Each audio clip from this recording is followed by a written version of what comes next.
નમસ્કાર મિત્રો, ગુજરાતના લોકોની સામે એક ગંભીર મુદ્દાને લઈને આજે હું તમારી સમક્ષ ચર્ચા રજૂ કરવા જઈ રહ્યો છું. હમણાં જ તાજેતરમાં તાલુકા પંચાયત, જિલ્લા પંચાયત, નગરપાલિકા અને મહાનગરપાલિકાઓની ચૂંટણીઓ આવી રહી છે. ત્યારે આ ચૂંટણીઓ આવતા પહેલાં જ બીજેપીમાં ડર પેસી ગયો છે. જનતા મત નહીં આપે એમનો ડર પેસી ગયો છે. આમ આદમી પાર્ટીનો વ્યાપ વધી રહ્યો છે, એમને લોકો વધારે સમર્થન આપી રહ્યા છે, એનો ડર પેસી ગયો છે. એટલે આમ આદમી પાર્ટીને રોકવા માટે, એને તોડવા માટે એમણે આમ આદમી પાર્ટી ઉપર અત્યાચાર શરૂ કરી દીધો છે.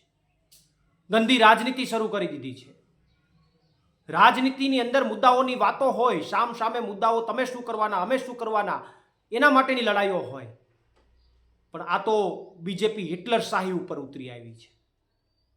પોતાની સત્તા ટકાવી રાખવા માટે, સત્તા ટકે તો ભ્રષ્ટાચાર થઈ શકે એના માટે, આમ આદમી પાર્ટીને આગળ વધતી રોકવા માટે એમણે અત્યાચારની શ્રમસીમા વટાવી દીધી છે. મિત્રો, છેલ્લા 3 મહિનાની અંદર આમ આદમી પાર્ટીના 160થી વધુ કાર્યકર્તાઓ અને નેતાઓ ઉપર આ ભાજપની સરકારે અને એમની પોલીસે ખોટા કેસો કરી દીધા છે. ખોટા કેસો કરીને જેલમાં નાખવાનું કામ કર્યું છે. એમને હેરાન કરવા, એને પ્રતાડિત કરવા, એ અહીંથી ભાગી જાય, અહીંયા કામ ન કરે, ઘરે બેસી જાય, એના માટેના તમામ હથકંડાઓ આ ભાજપ અપનાવી રહી છે, પોલીસને આગળ કરીને. ત્યારે હું ચોક્કસથી એટલી વાત કહેવા માંગુ છું કે અમે ડરવાના નથી, અમે ઝૂકવાના નથી, પણ આ વાત ગુજરાતની જનતા સુધી જવી જરૂરી છે. છેલ્લા 3 મહિનામાં 160થી વધુ આમ આદમી પાર્ટીના કાર્યકર્તાઓ અને નેતાઓ પર ખોટી ફરિયાદ. એમનો ગુનો શું?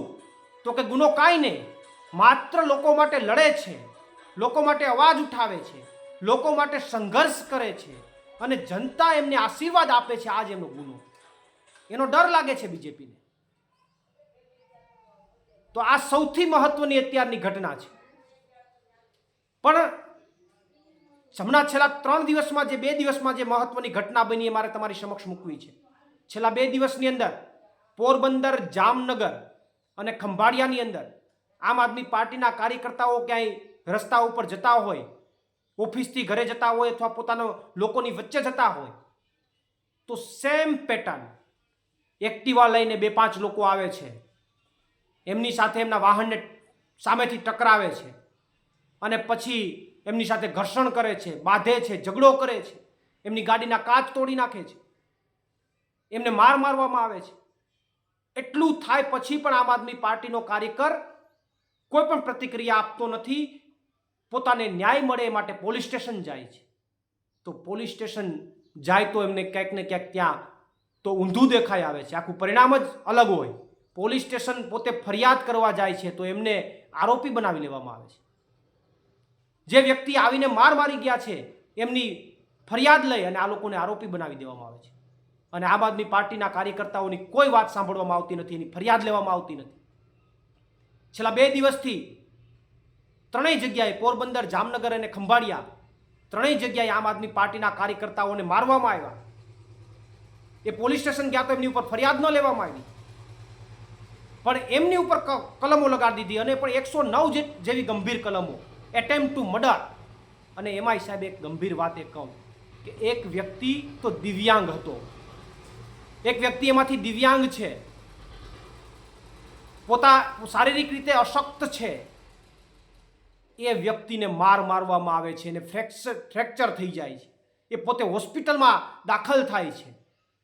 એની ફરિયાદ લેવામાં નથી આવતી, પણ એની ઉપર 109 એટલે કે 307 જેવી એટેમ્પ્ટ ટુ મર્ડર જેવી કલમ લગાવી દેવામાં આવે છે. આ તો અત્યાચારની શ્રમસીમા છે. સત્તા માટે એક શારીરિક અશક્ત માણસને પણ ન છોડવો, એક દિવ્યાંગ વ્યક્તિને પણ ન છોડવો. આ તો હું એવું માનું છું કે હિટલર શાહીની શરમસીમા વટાવી ચૂક્યા છે. ત્યારે સાહેબ એક દિવ્યાંગ માણસને જો આ લોકો મારી પોતાની સત્તા ટકાવવા માટે, પોતે સત્તારૂપી ભ્રષ્ટાચાર કરી શકે એના માટે એક દિવ્યાંગ વ્યક્તિને મારી અને એની ઉપર 109 જેવી સાહેબ કલમો, 307 એટેમ્પ્ટ ટુ મર્ડર જેવી કલમ કરતા હોય પોતાના સત્તા માટે, તો મારી ગુજરાતની જનતાને અપીલ છે કે હવે જવાબ દેવાનો સમય આવી ગયો છે.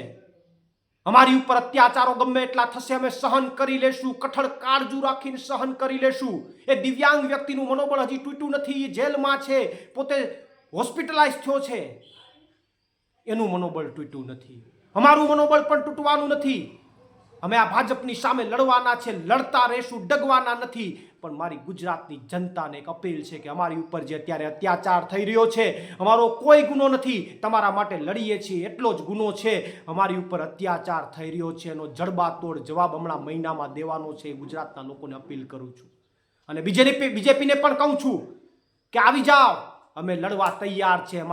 અમે લડવામાં તમારી સામે હિંમત હારવાના નથી. આવી જાઓ મેદાનમાં, જેટલી એફઆઈઆર કરવી હોય એટલી કરી લો, કોઈ ફેર પડવાનો નથી. અમે ડગવાના નથી, અમે હિંમત હારવાના નથી. ગુજરાતના લોકો માટે લડતા રહેશું.